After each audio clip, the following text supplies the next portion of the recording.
Okay. And now I've got to do the other bit I haven't done before, which is set the live stream going. And then when I've done all of that, Rune, I can give you a little introduction. So bear with me a second. Right, live on Facebook. That's what I want. And it's not giving me a screen.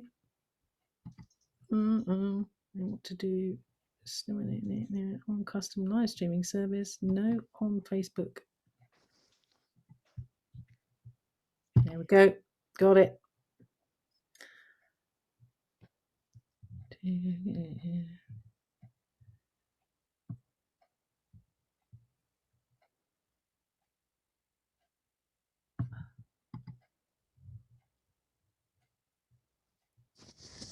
Oh, okay, I think.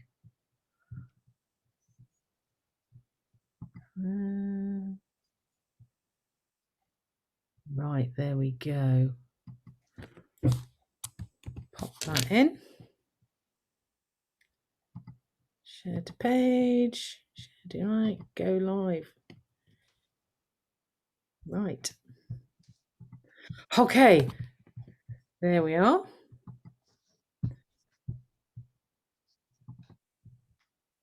So this evening we've got Rune Rasmussen joining us. Rune has a PhD in history of religions, researching the Brazilian Orishi. Is that how I pronounce it? Religion? Orisha. Orisha. Okay. And having lived in a number of European countries, African countries, and both of the American continents, Rune now focuses his work on the rejected animist land connectedness, ecological wisdoms, and the greater connection and kinship with all beings in Northern European traditional culture. So I'll now hand you over to Rune, who will talk to you about the rejection of land connectedness in Northern Europe. There you go. Great. Thank you very much, Louisa. I hope you can all hear me, and I'll just start my little presentation here. Cool. This here is Schul Andersen. He was a white majority Swedish person and is photographed here in the early 20th century with his spear. He belonged to the last generation of Swedish bear hunters who thought that rifles was some like new fashion nonsense, and he had killed around 40 bears with a spear. A good friend of mine, Ole Møllervang, he is from that same area, and he's working on discovering the ancient totemic kinship with bear that survived in this area in northern Sweden, almost down to our time, basically. Down in the 20th century, people in this area still wore bear masks and did bear dances and used spears for bear hunting. This is a kind of culture that wasn't really supposed to be there, because we, your descendants, white people such as Swedes, perhaps even iconically the Swedes, we are supposed to be modernists, rationalists, in some sort of mirroring opposition to all that ooga booga, the primitive, childish savagery that was associated primarily with the non-white others that were destined for colonial exploitation. We were not supposed to be animists who offer beer to a sacred tree and to ancestor spirits on ancient grave sites and uphold complex totemic kinship relations between ourselves and others in the land. But North European traditional knowledge has had worked with thoroughly sacralized landscapes, pervasive sacralization of different landscape formations, mountains, hills, rivers, specific forests. One particular important aspect in Scandinavia I've noticed is water. Crossing water is often seen as a transition into the other world, and so islands are often sacred sites, fountains, lakes, and so on. There's also something about fog, actually, this sort of liminality of water in the air, a transition to the other world, an island veiled in fog, you know. There can also be like very singular aspects of the landscape, a particular tree, a remarkable stone, and the ways that you move in the landscape. Movement through the landscape is really important parts of land connectedness, I would say, in traditional Nordic animisms. In fact, you could say when you read the folkloric records, like more or less almost the entirety of the landscape seem permeated by animacy. And this is quite closely tied in Northern Europe and Scandinavia. It's quite closely tied to human activity. This agrarian practices, for instance, the sacredness of grave sites have sometimes had a quite amazing endurance. There are cases where archaeology shows that a grave site has been continuously in use or a little bit on off in use over 7,000 years. Quite astonishing continuity. And all this landscape relating is clearly rooted in animism. And I'm not going to go into details with all this. Of course, it's impossible because it will be a life study. There is so much. You could study trees in Northern Europe, the relation to trees in Northern Europe, probably for the rest of your life, and write I don't know how much. So I'm just going to give you some overall markers of the history of land connectedness in Northern Europe and how land connectedness has been compromised, and perhaps speculate a little bit about how we may perhaps try to reclaim it. Cool. The first big attack on land connectedness in Northern Europe came with the advent of Christianity, a religion. Well, let me just see if I'm supposed to go one step ahead here. Yes, I was. A religion that tends to see quite strong division between the world and the divine. God in Christianity is something distant, something transcendent. He's not a being that lives in a hill and needs humans to give him a bowl of beer from time to time. And though everything is, of course, complex, and you can also find examples of Christianity being used in ways that are indeed very animist, then I would still say that there is a general tendency to, for instance, oppose the divinity of trees and rivers and hills and so on. And Christianity arrived in Northern Europe not so much, I would say, as a kind of this exterior colonizing force that some people tend to perhaps imagine, but as a belief system that was linked very much to power, actually. Christianity was necessary for state formation and monarchic power to consolidate in sort of the Middle Ages, the Iron Age, Middle Ages. By becoming Christian, rulers ensured that they could change their status from being, in fact, the possible target of crusades to becoming part of a European infrastructure of power. They were able to move into feudalism. They could ally with other European rulers, and they could target others with crusades. So becoming Christian was kind of a ruler power strategy, actually. And Christians employed a number of strategies that I would say seems to target actually land connectedness in Northern Europe. One is destruction, destroying stuff. Another is appropriating and demonizing. For instance, there are direct attacks where holy groves on holy trees are being cut down, destroyed, or burned, like Saint Boniface did it with Thor's oak. But there are also aspects often of appropriation, as you see here, the Christ on the yelling stone, which is sometimes called the symbol of baptism of Denmark, is the first the king that kind of gathered the Danes into one kingdom. He put this Christ on the stone where he said that he collected the kingdom, and this Christ seemed to be sort of floating between branches. So there are speculations that he was subtly subcommunicating the previous deity Odin, which was hanging on the tree, and he belonged to a dynasty that regarded Odin as their divine ancestor. So yeah, but this thing about cutting down a tree, for instance, then a church can be built on top of it. This, in fact, here is an example of a church that was where archaeological excavations showed the stump of a tree just below it.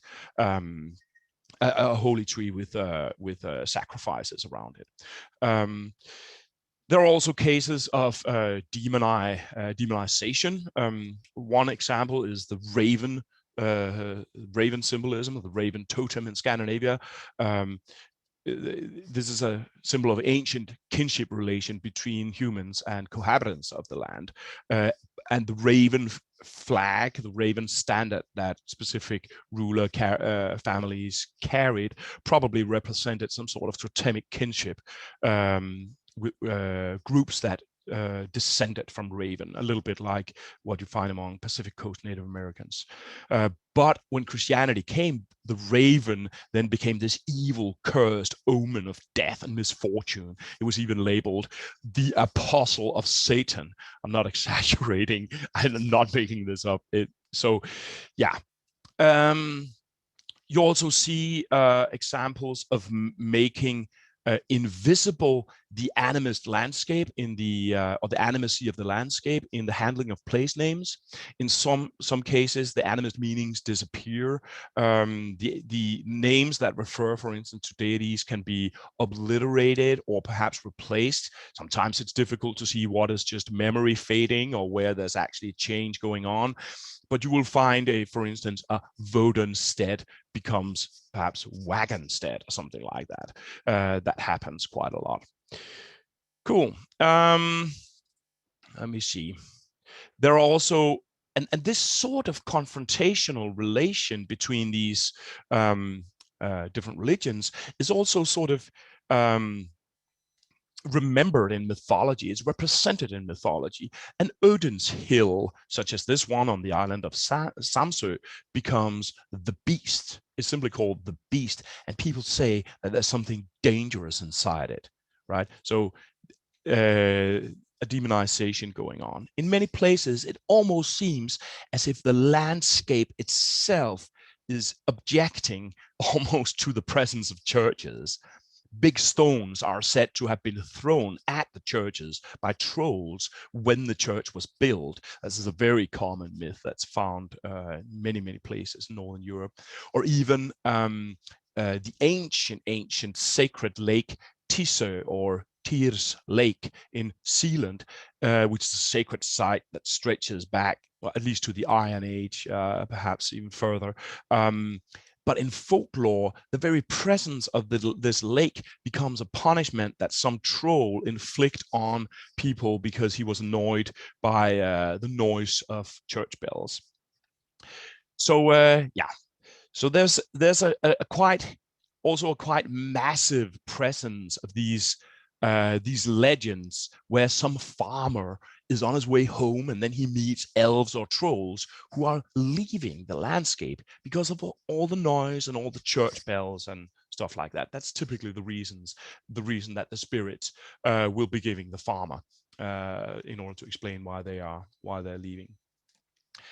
And yeah, so this sort of, you say,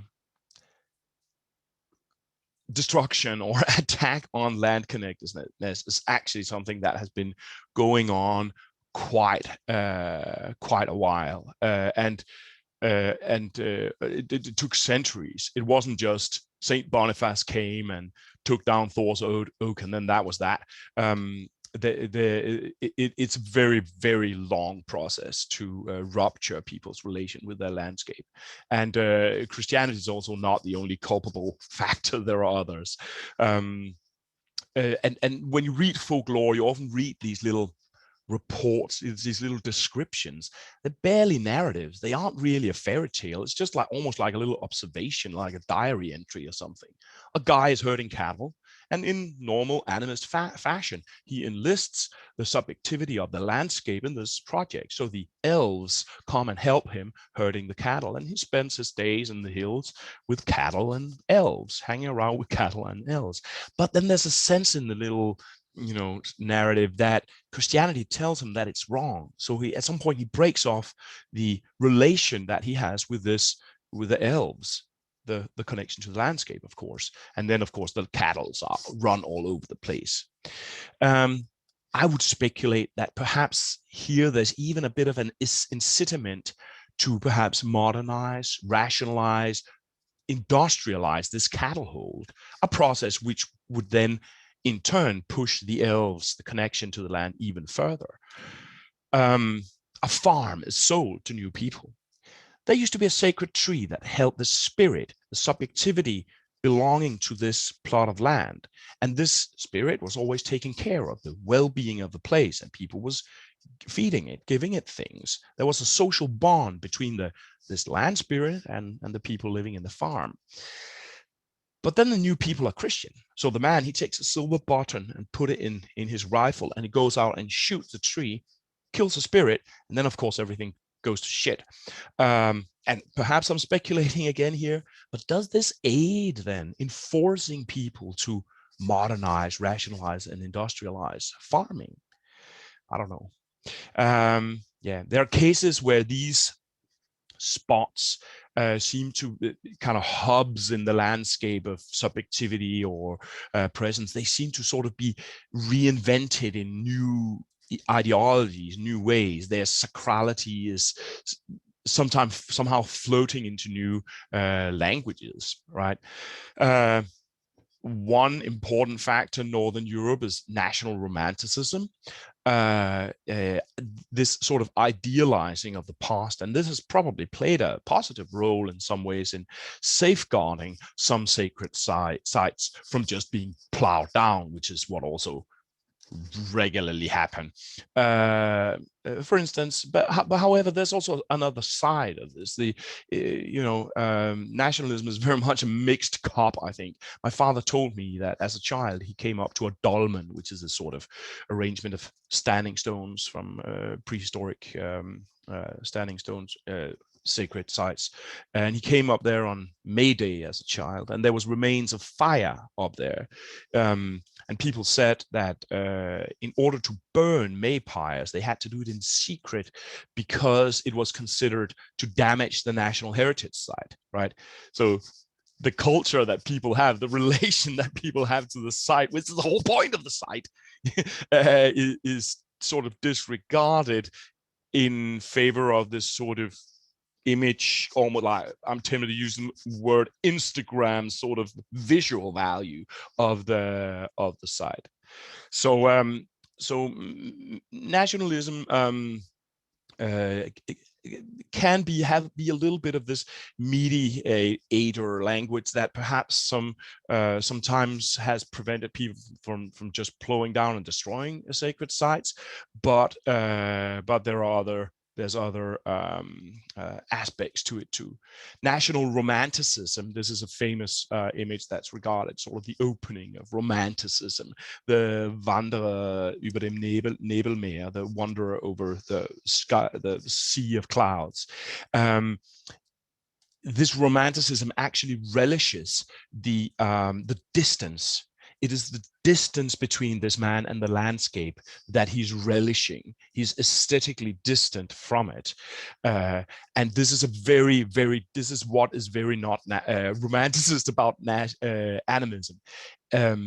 If he had been animist, then he would get down in that distant landscape in the muck, and with his immaculate suit, and learn how to, kill and disembowel something that he would like to eat, and figure out how that works out also ethically. That would be the animist behavior, right? In Nordic myth, one landscape, Sealand, is created by actually, oh, that was wrong. Oh, well, let me just try to go a little bit ahead here.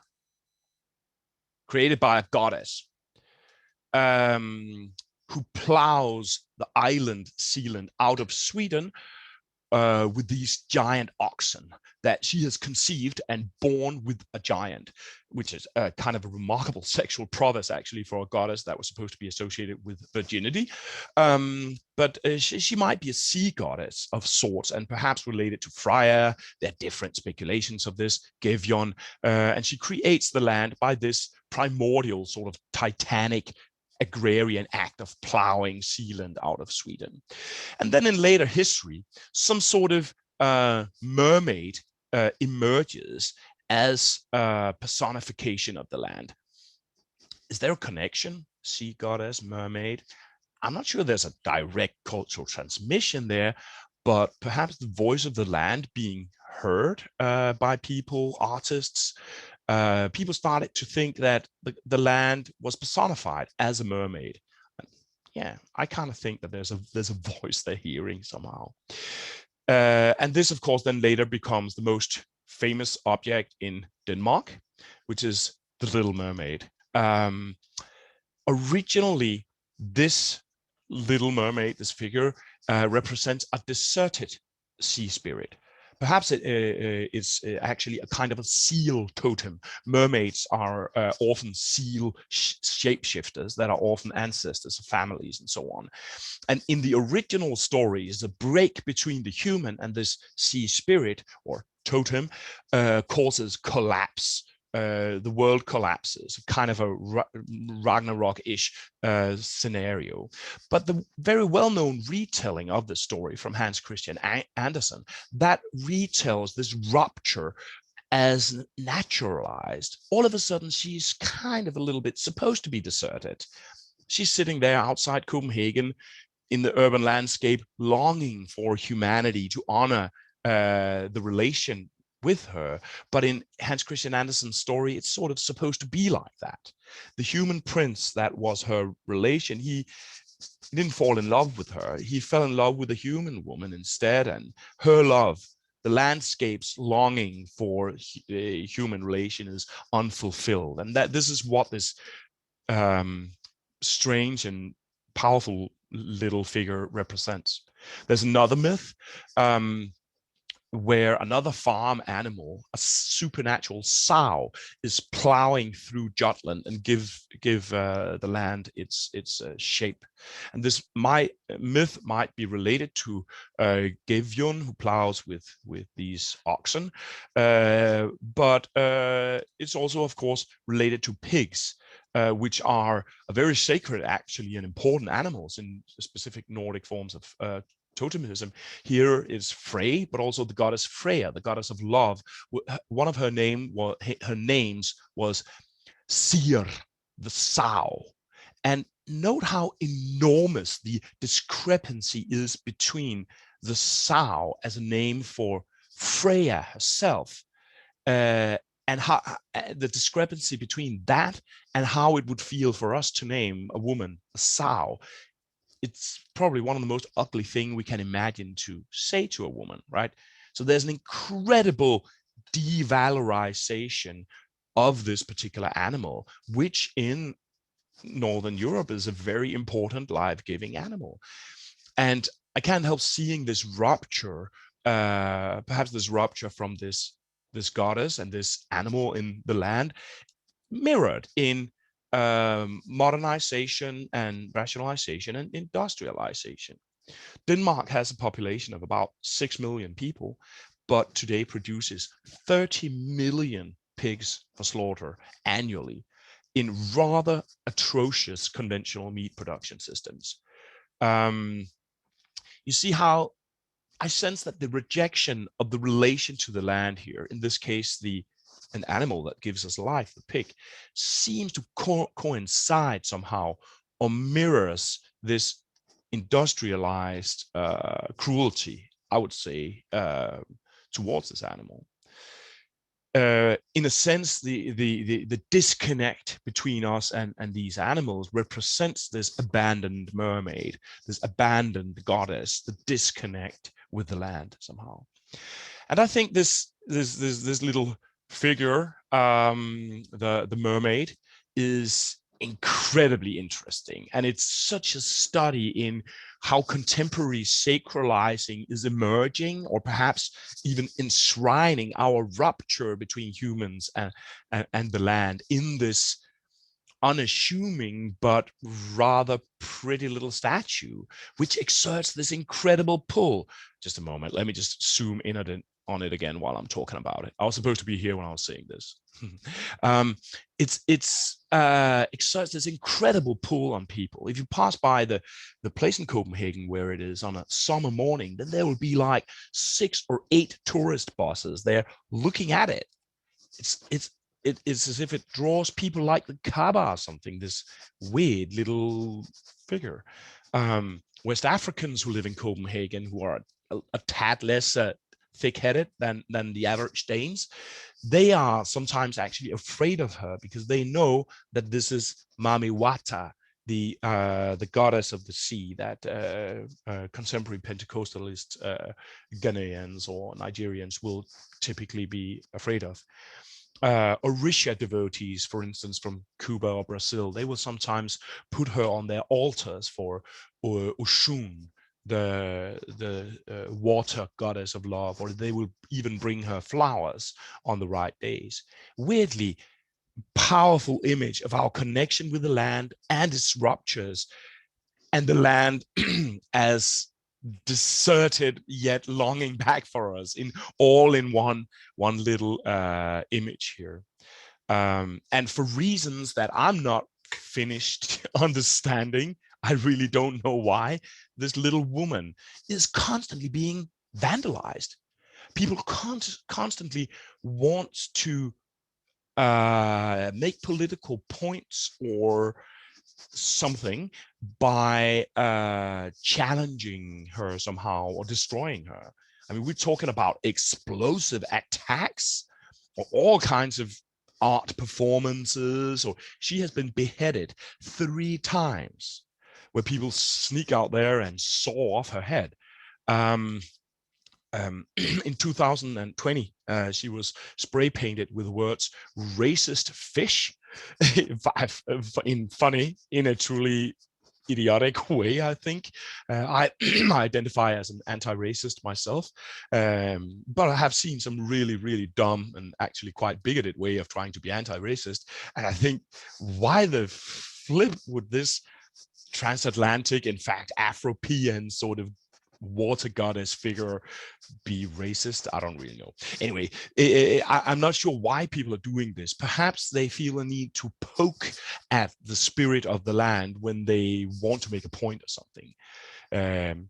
Because the land I'm talking about, southern Scandinavia or the state Denmark, is in actual fact a sea land. It's not only the main island, which is called Sealand, but Denmark is in fact a sea more than a land, a sea interspersed with little islands. So this is, yeah. And I think my point with this little story is just that sacrality wants to be there. Subjectivity almost desperately calls for us, and there is potential for sacralizing, which is very much there, and sometimes in unexpected places. This little figure is less than 100 years old, I think. Nah, it's about 100 years old. I think it's early 20th century. And it's so weird because this figure is located at a place in the Copenhagen harborfront where there are then other goddesses around that seem to mirror it, and all kinds of artists are making weird reproductions of her that sort of ironize or do whatever with her. There's a guy who did, she's called the Little Mermaid. He did the Big Mermaid. He thought it was, he felt sorry for all the Chinese tourists who were getting a little bit disappointed by this little statue. So he ordered also from China actually a huge kind of stone figure that is sort of kind of pornographic with really big boobs, and it's looking a little bit like that, and he put it somewhere in the harbor front. It is as if this, and there are also all kinds of modern art and stuff like that, as if this little figure that represents some sort of relating to the land is being explored or multiplying itself in ways that can be weird or vulgar or activist and so on. And there are also other figures around her. For instance, the Gevion, there's a huge statue of Gevion, which means the giver. And just at the other side, there's another goddess figure which represents dead sailors, which in the Nordic mythology would be Ran, the taker, the sea goddess that takes lives. So yeah, and it is as if these things has just emerged. Yeah. Anyway, this is just some sort of speculations on that particular little thing, which is interesting because it is so contemporary, yet so, I would say, deeply rooted in myth and deeply rooted in the landscape of the people where on the people of this particular land, and its location in the middle of the city, in the middle of the capital. There's also something about that I'm sort of interested about. And I also want to emphasize a little bit the thing that land connectedness and sacred site that can be standing stones and ancient burial mounds, but we should not limit our thinking of land sacrality to those things. Part of the reason being that so much have been destroyed, that if we do that, then we are in fact, we don't have enough sacred sites to create proper land connection, I think. Cool. So how to go about, oh, let me just go down here. So how to go about recreating land connectedness. And I'll just share some thoughts that I've had about it here. There's still a little bit the sort of tension, I think, a feeling of tension sometimes between attacks on our land connectedness. What you see here to the, well, for me it's to the left, but it might be to the right for you. Under the letters Pressy Video is a Norwegian rock figure called the Troll Cock, for obvious reasons, which was a famous sort of site that people went and visited and crawled on and so on. And then at some point, somebody just goes out and destroys it, hacks it off. So one day it's the Norwegian landscape is found castrated in this way. This is an attack on, you could say, the anthropomorphism of the land, the subjectivity, the human, you could almost say the humanity of the land, the extended humanity of the land. So there's still this sort of feeling of tension between the subjectivity of the land and sort of resistance towards it somehow. And one thing is, of course, that we should think about protecting what is left. There are a lot of sacred sites that have been where we still have names on them and so on. And we should also consider what farming, for instance, is like. This is a couple of images from my childhood, what farming was like when I was a kid. Today on the same fields there, it's like Star Wars machines that goes over them. In the village where I grew up, perhaps 30 heritage protected grave mounds, so I'm told, have been plowed down. Probably 2 on my father's fields. And sacred wells have also been destroyed in this area. One has been drained or filled with concrete, just I think within the last 10 years, something like that. So this is just to say that the attacks on sacred landscape and thereby our land connectedness is an ongoing thing, I would say. And I also think, by the way, that it's important to note that we who are old worlders and perhaps have Viking names with weird letters inside them and speak a weird language of sorts, like, we are not, and we should not think of ourselves or be thought of as less ruptured, I think, than, for instance, diaspora Euro descendants who live in, say, North America or Australia or something like that. I think the rupture is much deeper than that. It's in our perception of the world, and it has been grinded into our reality from the earliest attacks on the Oak of Donna. This is Saint Boniface cutting down the sacred oak of Thor, to the vandalizations of a weird little she goddess that has condensed some voices from the landscape. Um, it's an ongoing, and there are more than 1,000 years between these two cases of attacks on North European land connectedness.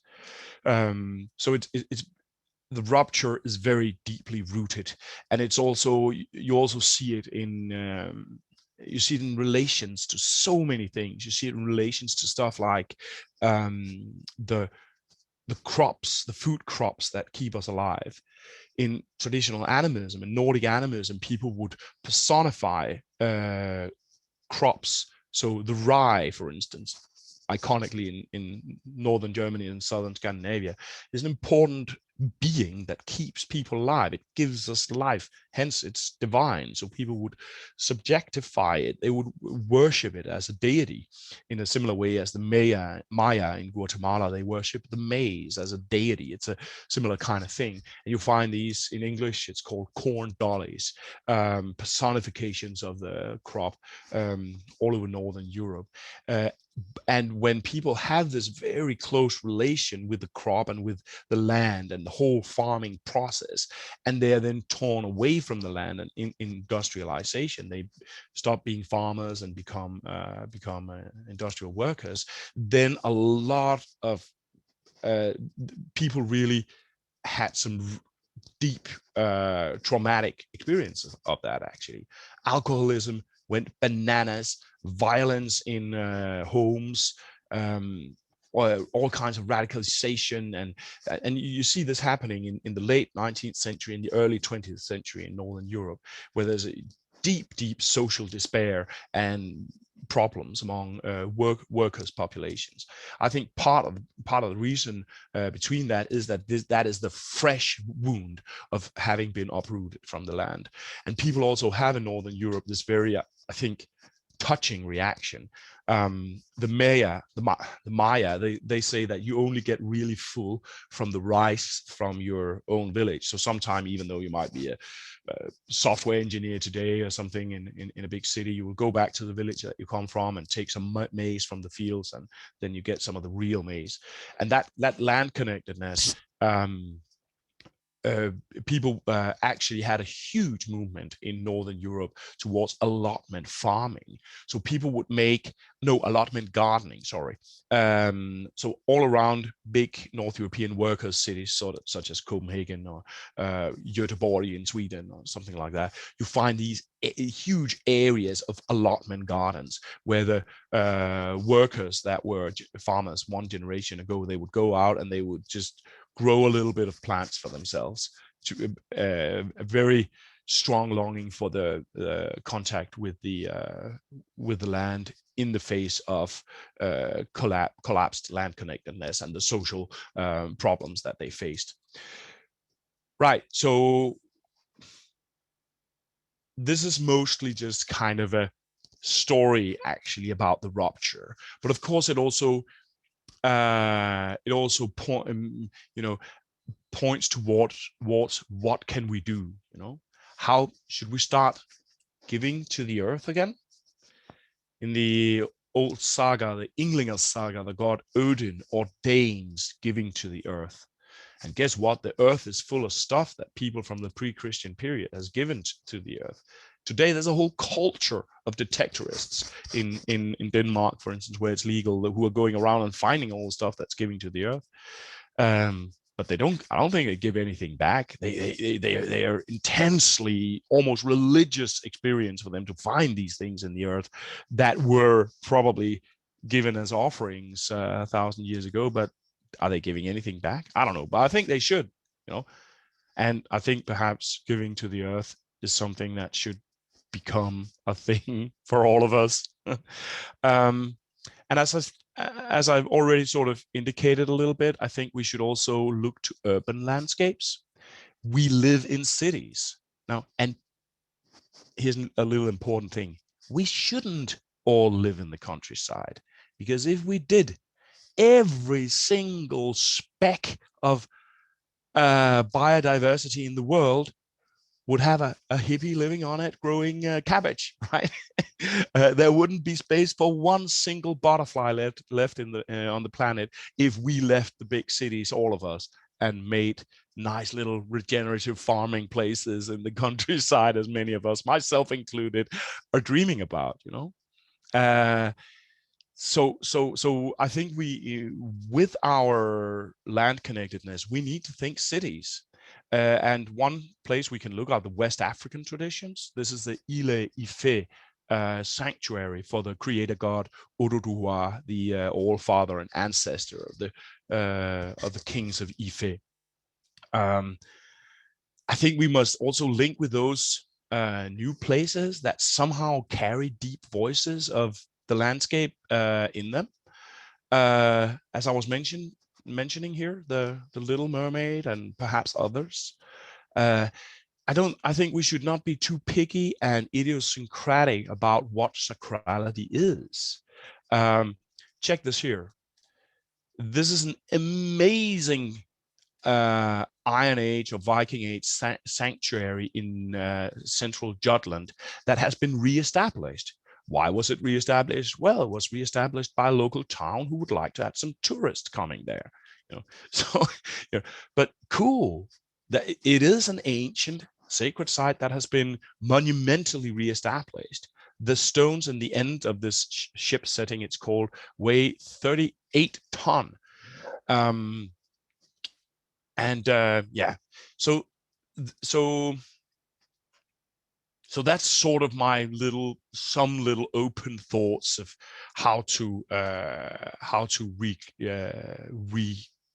recreate land connectedness. I have also worked on this a little bit from different angles, I would say. One aspect I've worked with is calendar, where I wanted to use the passing of the year to understand traditional Nordic animism. I was inspired by indigenous strategies to apparently many indigenous peoples, particularly in Australia, but also in North America, they use calendar as a way of renewing traditional knowledge into our age. So I've been working with calendar, and I think the passing seasons actually gives very concrete ways of reconnecting with the land. For instance, having masqueraders move through the landscapes with light in the darkest time of the year. I've anchored the renewal of a Yule time masquerade, where we're trying to basically bring back these ideas that into contemporary shape, you know, that masking sort of dark forces, bringing light in the darkest time is a way of animating the world, basically. But with we're trying to use contemporary ways of doing it. You'll see that contemporary masks, for instance. And moving in contemporary cityscape, we're doing this Yule goat, as we call it in Copenhagen. And another example of a project that I've worked with is links to totemism. If we start understanding totemism, totemic relations are kinship relations between humans and the cohabitants of the land. And I've worked a little bit with one, I think, really important totemic relation in Northern Europe, and that's raven. I've tried to introduce the use of the raven flag, a symbol of human kinship with cohabitants of the land. So yeah, I think we must try to understand the wound that in many ways appears almost healed. We don't feel the pain that the peasants in the early 20th century and late 19th century felt when they were becoming alcoholics and beating up their wives and stuff like that, partly because of loss of land connectedness. We don't feel that, but we must. So it's almost as if the wound has scarred over. Is it called scarred over in English when a scar forms over a wound? The wound has healed, right? But not healed completely, you know.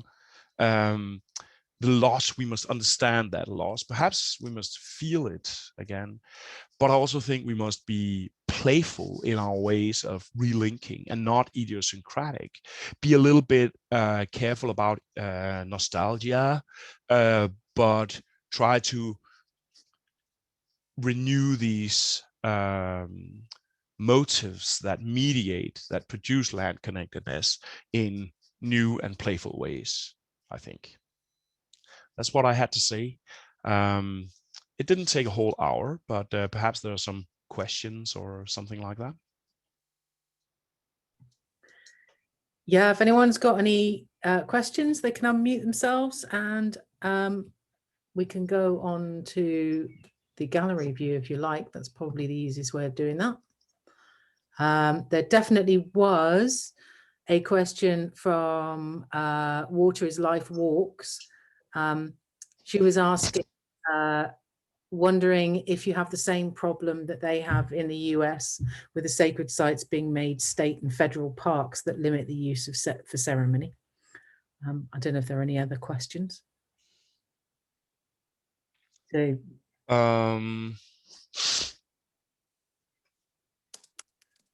I think the problem here is that actual sacred sites are already completely state-controlled heritage. If you have ancient sacred sites, then most of them will already be to a very high level under state control. You can find some that aren't so much, but and it's also, there's so much that you can probably find something that isn't. Yeah, you probably can. But when there are, for instance, remains from the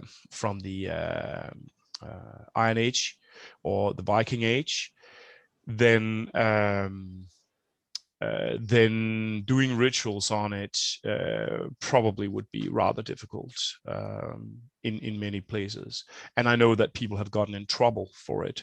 There was in Norway, there is a voodoo priest. He's an initiated Hungan from the Haitian voodoo religion, and he went and practiced rituals to the grave site deity of the voodoo religion on ancient Iron Age grave sites, and the remains of that got him in big trouble. People very much did not appreciate that, and some strong reactions. But you can also find places that are that are not like that. But I would say that the problem might probably be bigger. But then again, it's also like, for instance, I know that heathens in Sweden, they actually go out to the sacred sites in Gamla Uppsala, where there's this very, very central, very sacred ancient grave sites, and they work there. So in some cases it can work. Yeah, that was not a very clear answer to your question. okay, so Alexander Santos has something he'd like to ask.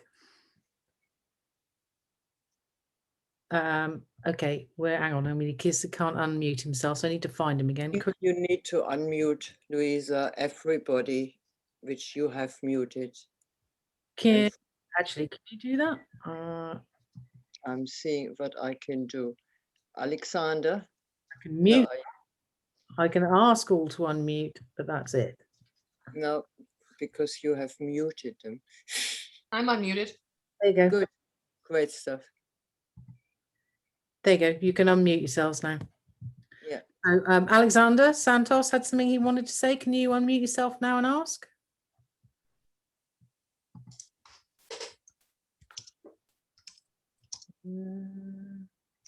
Right, anybody else can't unmute? I have turned it Hear off. me? I can hear you, yeah. Okay, so I'm unmuted and I have a question. Go ahead. Rune, this is Kelly, and I have Hey. hello. I have a question about trolls. Actually, I was doing some research for the next folklore and fiction, and I ran into this really interesting story about the ash lad and an eating contest with a troll. And in it, the troll appeared to be a personification of the primordial landscape to me, because he was sort of a protector of the forest that the ash lad and his brothers were supposed to be cutting down. And I found this really interesting, and I want to do a little bit more research into this idea of trolls as personifications of or protectors of primordial landscapes. And I'm wondering if you'd run into anything like that in your own mythological and folkloric explorations, or what you even thought of it. Well, first, when we talk about trolls, of course, there's a bit of a continuum of different entities or other than human subjects going towards what was called Jötnar or Jotnar in Old Norse, right? Etins or giants in English, and these beings are often, particularly in Norway, identified somehow with landscape. There's this idea that these mountains, they're really giants that are sort of lying there. There was even made a rather new animated film that very poetically explored that idea. And I think if you go to some of the saga material, there's a story called Fundin Noregs. Is it that one, or is it? But anyway, there's some of those sort of the creations of the land stories that have this idea that, for instance, the first kings of Norway were trolls or giants. Often there is this idea that what is very ancient, that perhaps the land was inhabited by trolls at some point, or perhaps deities that were at some point legitimate pagan deities became trolls or perceived as trolls in Christianization, or that what lives inside hills, sometimes it will be called trolls, sometimes it will be called elves. The distinction between elves and trolls doesn't necessarily seem to me to be as clear as it appears if you think Tolkien. So I think there's probably rather a lot to find, and also like myths about trolls shaping the landscape, and myths about trolls living in a hill, or that there's a figure in Denmark called it's a Danish version of the English Halogar the Danes, or Havelok the Dane, who's a little bit of this sort of primordial royal sort of figure, almost a little bit King Arthur-y, and he sometimes live inside a mountain. Then if a farmer meets him, then he has to stick in his farming tools when he says, "Shake my hand," because he will squeeze the farming tool into nothing, because it's a troll-like thing. But also, I think when we think about pre-Christian reality, there's actually quite a continuum between what is trolls and what is deities. Deities and trolls, they are very interrelated in so many ways. I don't know if this fully answered your question, but I think you can probably find a lot, and you can also find like the troll Finn in southern Scandinavia, perhaps some sort of reference to the Sami as other beings or something like that. Finn. By the way, consider looking into thinking about cultural encounter between Nordic peoples and Sami, because there are scholars on the very ancient stuff who had thought thinks that in the Viking Age, these meetings was comparable or structured in similar ways as the meetings between the deities and the trolls. I'm going to come in just a minute there, Rune, because I'm just keeping an eye on the time because we are back to back. So we've got about another 5 minutes. But people can ask questions, and there are a few stacking up here. So what I'm going to do is ask if you wouldn't mind hanging around for a while once we've gone into the next session, then people can still be talking to you in the chat if that's all right with you, and maybe we could get some of these questions going on. So there was a question. I do see that Neve's hand is up, but there was a question from Ben beforehand. Ben, are you able to unmute and ask the question? No, okay, right. I will see if I can find it for you. So Ben was saying, how do you feel one would generate or inculate land connectedness when living in a megacity such as London?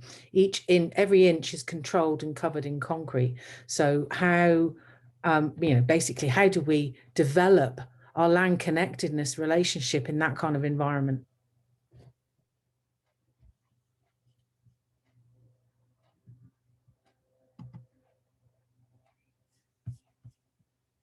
Religion such as candomblé in a city such as Sao Paulo, which is also an obscene megacity, but it's permeated by animist religiosities.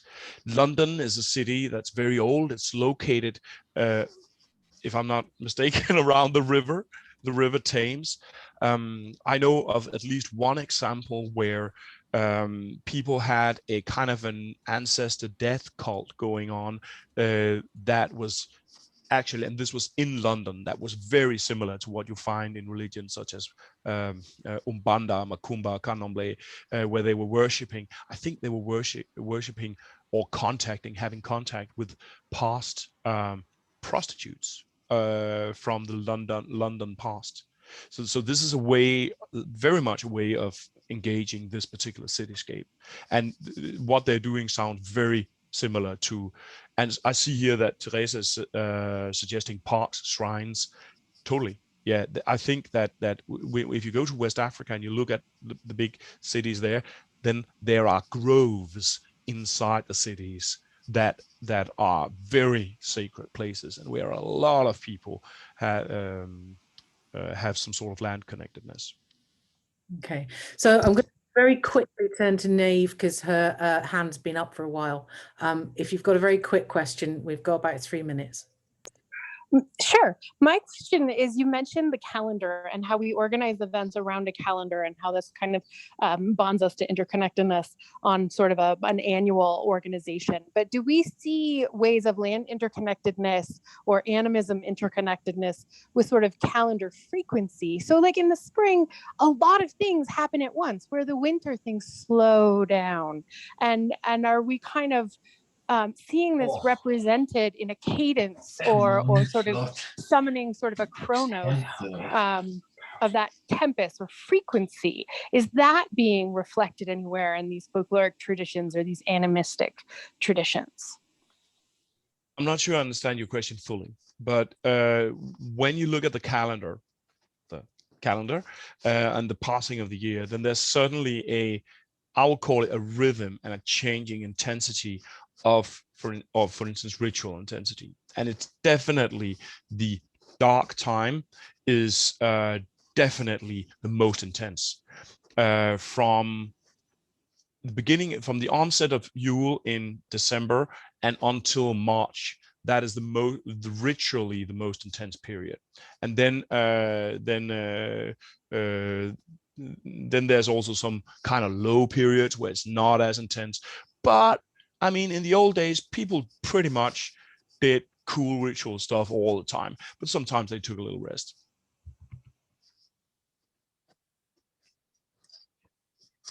And let me just say one thing.